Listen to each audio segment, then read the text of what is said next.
Another very beautiful technique is called the fishbone diagram, also called as the Ishikawa diagram. As you can see on the screen, it is called as a fishbone diagram because it actually looks like a fishbone. It has 6 M's, and the shorthand for these 6 M's is man, it can be women also by the way, man, machine, material, method, measurement, and mother nature. Okay, understood? Now what I am supposed to do is I have to break down a problem into these 6 elements as to how each of these elements is contributing to the real problem. So this is almost like a cause and effect diagram. Effect is the problem and the cause are categorized into these 6 buckets. Okay. Now for the sake of illustration, I have taken the example of a frequent bike breakdown. Now as a student, I'm sure you must be having some mode of transportation, hopefully a cycle and maybe a bike also if you are well-to-do. And if your bike breaks down frequently, this can be a cause of concern to you. And let us try to understand the problem from a Ishikawa diagram perspective. Okay, first is man. And one of the reasons why it can be an issue is maybe because of overspeeding, rash driving, overloading, and too many hands when you are giving it to your friends, etc. A lot of people are using it and abusing it. That could be the reason from a man. Okay.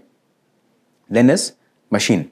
From machine perspective, perhaps the machine is not working fine. The key is the engine.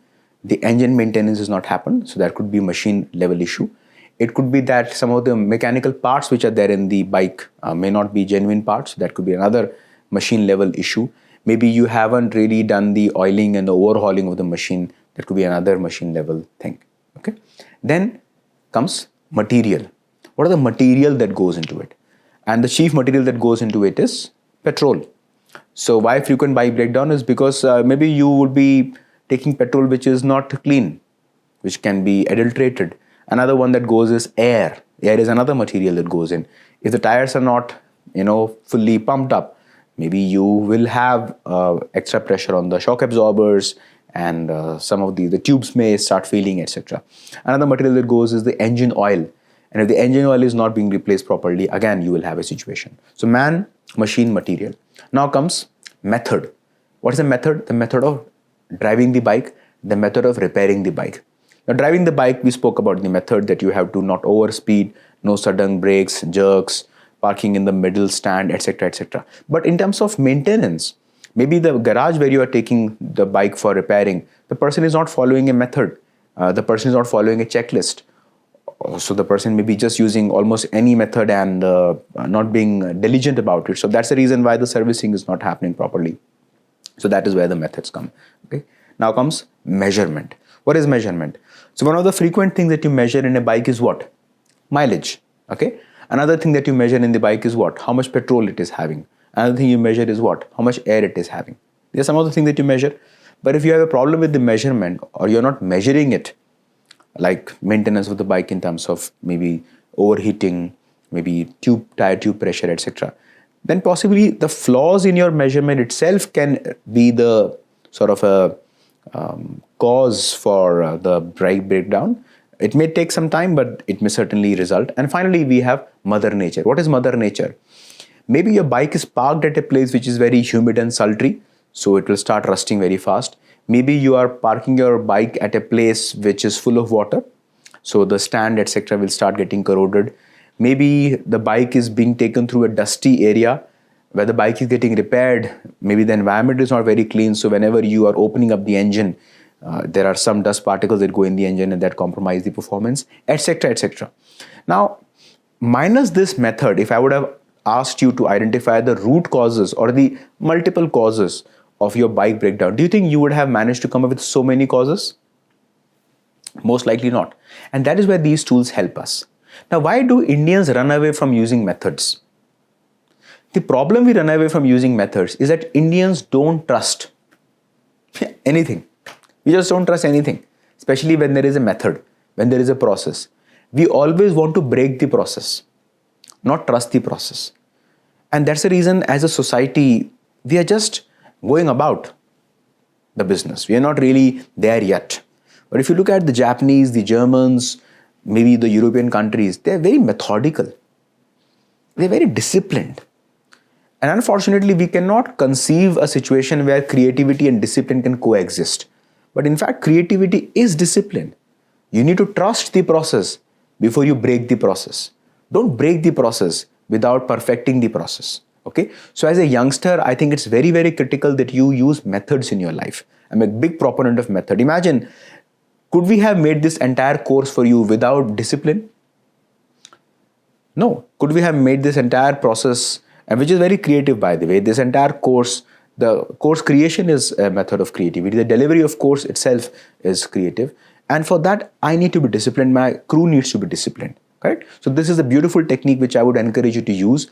While this technique may sound a little bit more mechanical in nature, which may be so because most of Japanese have come from the manufacturing production space, but I think this can be used in some abstract form also for service contexts.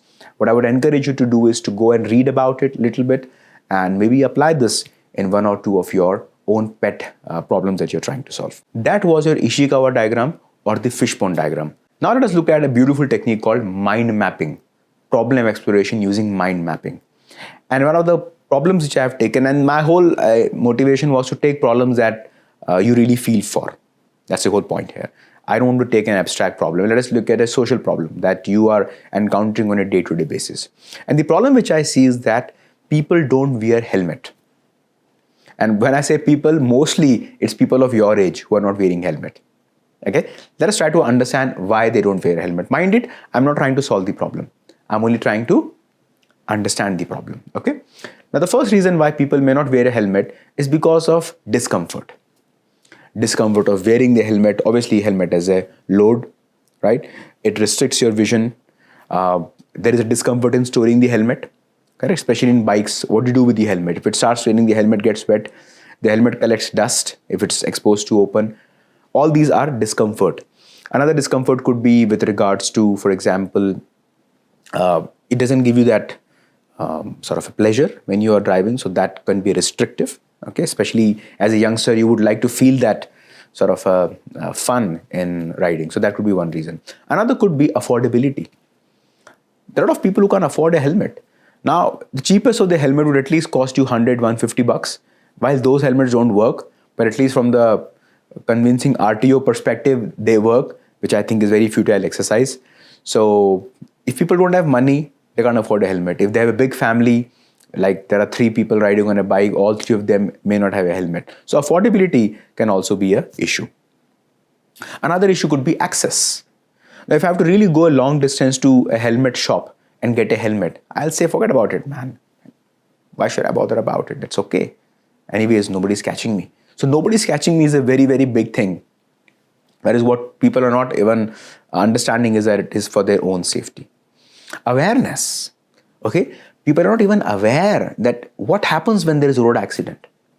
Most road accidents happen because of maybe rash driving, drunken driving, and the most serious problem in road accidents is not really fracture, including that of ribs. The serious problem is head injuries. Because when your head gets injured, it's beyond repair. Very quickly the head starts swallowing. So what do they have to do? They have to cut the skull. And it's a very intricate exercise. And is that avoidable? Yes, it is avoidable. Because I can replace almost any part of my body, including heart, but I can't replace my brain. Because if I replace the brain, I become a different person. So for 250, 300, 500 bucks, you can really save that from happening. Okay, that is the awareness. And there was a very interesting drive in New Delhi where people who were not wearing a helmet were not penalized. Rather, they were shown some very gory videos of road accidents where people's brains split open in the middle of the road, and that really made them terrified that this may happen to them if they don't wear a helmet. Another reason could be law enforcement.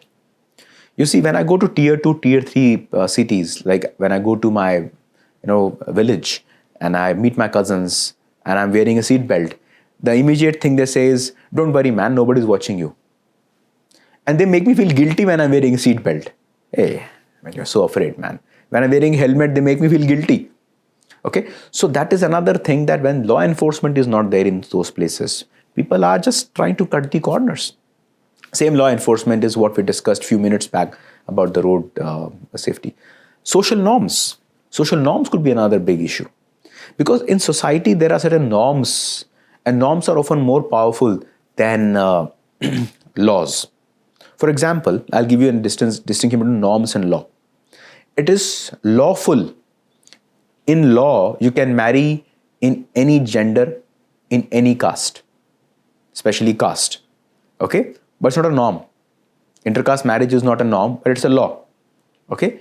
At the same time, the law is to not give a bribe, but it's a norm to give bribe, you see? So often law and norms are conflicting. So as Indians, we are mostly driven by norms. What is socially acceptable? I'll do that. What's a law? I'll not really care about that. And you can really go on and on to really understand the causes. But this is a very beautiful way, because what mind map does to you is that in one shot, it gives you the entire picture. Okay, I can take any other example for that matter. I took this example because I think you will be able to relate to it. I can take an example of why placements are not happening in colleges. Okay, and once again, some of these things could be that perhaps the course curriculum is not keeping in pace with the market realities. Maybe there is less of jobs because of AI. Maybe because the teachers are not really bringing the standards of the students up. Maybe the students are slacking. They're just studying for placements. Okay, they're not studying in depth. Maybe practical understanding is missing, etc., etc.